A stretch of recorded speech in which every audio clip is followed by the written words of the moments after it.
আচ্ছা শোনো না, বাজার শেষ হয়ে গেছে, কিছুটা এনে দাও না। অফিসে তৈরি হয়ে গেছে, অথবা ম্যানেজ করো প্লিজ প্লিজ। ম্যানেজ করতে পারলে তোমাকে অফিসে যাওয়ার সময় আমি বলতাম না। কিছুই নেই, দুপুরে রান্না করে ওকে কিছু একটা তো খাওয়াতে হবে। ভালো আছেন? আছি, যেমন লাগছে। আমি তো কালকে সন্ধ্যার দিকে আপনাকে খুঁজছিলাম। তাই নাকি? আরে আমি জানি না তো। আপনি আমার একটা ফোন দিবেন না, তাহলে তো আমি দৌড় দিয়ে আপনার ফ্ল্যাটে চলে আসি। ভাবিটা তো এক কাপ চা খাইতাম। আজকে সন্ধ্যার ভিতরে আপনার ভাড়া দিয়ে দেবো। ভাড়া দিয়েছিলাম মানে বেতন হবে নাকি আজকে? আজকে বেতন হবে। আপনার অফিসের ক্যালেন্ডারে কিন্তু একটা ঝামেলা আছে মনে হয়। মানে ওইখানে মাসের প্রথম দিন মনে হয় শুরু হয় 17 তারিখ থেকে, তাই না? দেরি হয় আর কি। দের ভাই কেমন আছেন? ভালো না ভাই। কেন ভাই একটু বাকি নিয়ে টাকা দিবার কথা ভুলে। দিদের ভাই, আমার বাকিটা আমি আজকে বিকাল বা সন্ধ্যায় জটায় নিয়ে দিচ্ছে। আচ্ছা এক খালি না, এক খালি না, দুইটা ডিম দেন নাই। ভাই দুটা দিন কিন্তু 32 টাকা পড়।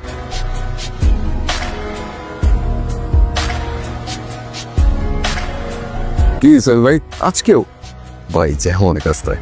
জ্যামের এক্সকিউজ দিয়ে লাভ নাই এই শহরে। এই শহরে জ্যাম মানুষের রক্তে রক্তে মিশে আছে। ওই যে বলে না ঐতিহ্য, জ্যাম হচ্ছে এই শহরের একটা ঐতিহ্য। কত সত্যি ভাই।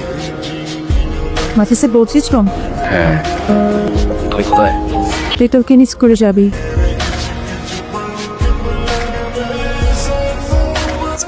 টিকেটে তুমি এই দুইটা পড়বে? হ্যাঁ মা, করবো। মা আমাকে এরকম দুল কিনে দাও।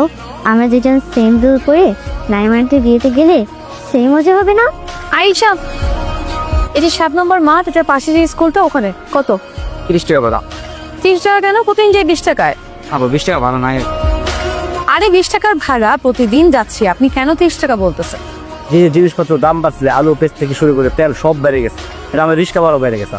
ঠিক আছে, তাই বলে কি আপনি 10 টাকা বাড়ায় বলবেন? 30 টাকা হলে আমি যাবো না রোবা। আচ্ছা জান, তাহলে চলবে।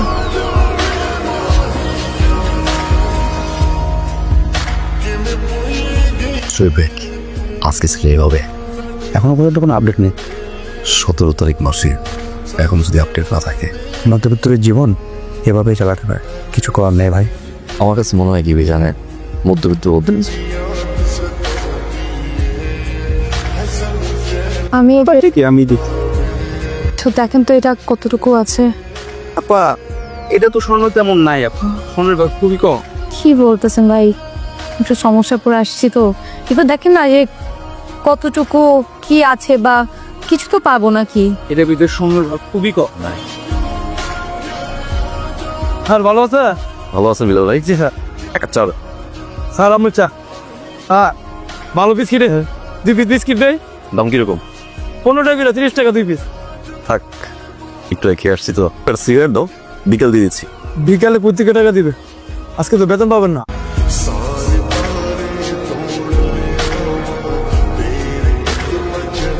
আসসালামু আলাইকুম আন্টি। বাসা ভাড়া দিতে এসছো? আন্টি আপনার কাছে 1000 টাকা হবে? কেন 1000 টাকা? আন্টি আমার আসলে গ্যাস শেষ হয়ে গেছে তো, একটু রিচার্জ করতে হবে। আন্টি ও যখন অফিস থেকে ফিরবে ভাড়া নিয়ে আসবে, ভাড়ার সাথে আমি আপনাকে 1000 টাকা দিয়ে দিই আন্টি। আচ্ছা ঠিক আছে। শোনো, সোহেলকে বলো বাসায় কিছু টাকা রাখতে, ওটাকে ইমার্জেন্সি ব্যালেন্স বলে। যখন তখন বিপদ হতে পারে, তখন টাকা কোথায় পাবে? তুমি একটু দাঁড়াও, আমি টাকা নিয়ে আসছি। জি আন্টি।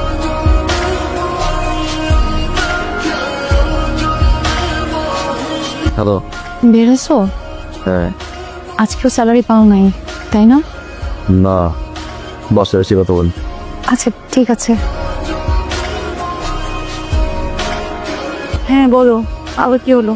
আরে গুড নিউজ আপনি। স্যালারি পেয়েছো? হ্যাঁ, ফোন রাখবে না তোমার? ফোন রাখার সঙ্গে সঙ্গে দেখি টেক্সট আসছে।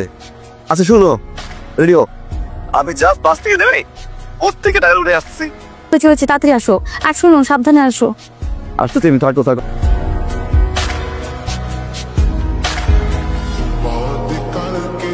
এক্সকিউজ মি ভাইয়া, 6 নম্বর বাসাটা কোন দিকে? ভাই দাদা,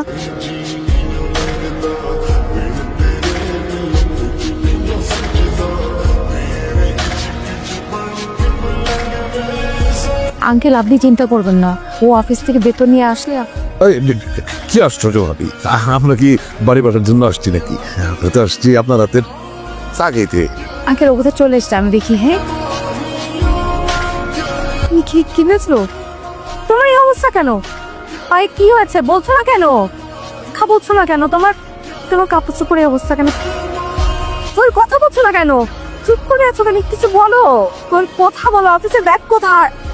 ব্যাগের ভিতরে সব টাকা রাখছি, তুই ব্যাগ টানতে গেলি। কিন্তু ভাই, এই সামান্য কয়টা টাকার জন্য আপনি যে এই ছিনতাইকারীর সাথে পাশাপাশি করছেন, এটা কিন্তু ঠিক হয় নাই। যদি চাকুটাকে মেরে দিত, জানের একটা দাম আছে না। ভাবি ভাবি আপনি একটু তার টেক কেয়ার করেন, আমরা বরং যাই। হ্যাঁ, আর ওই বাড়ি ভাড়া নিয়ে চিন্তা করেন, ওটা পরে কোনো এক সময় দেখা যাবে। তুমি তো কেন এরকম মারামারি করতে গিয়েছো?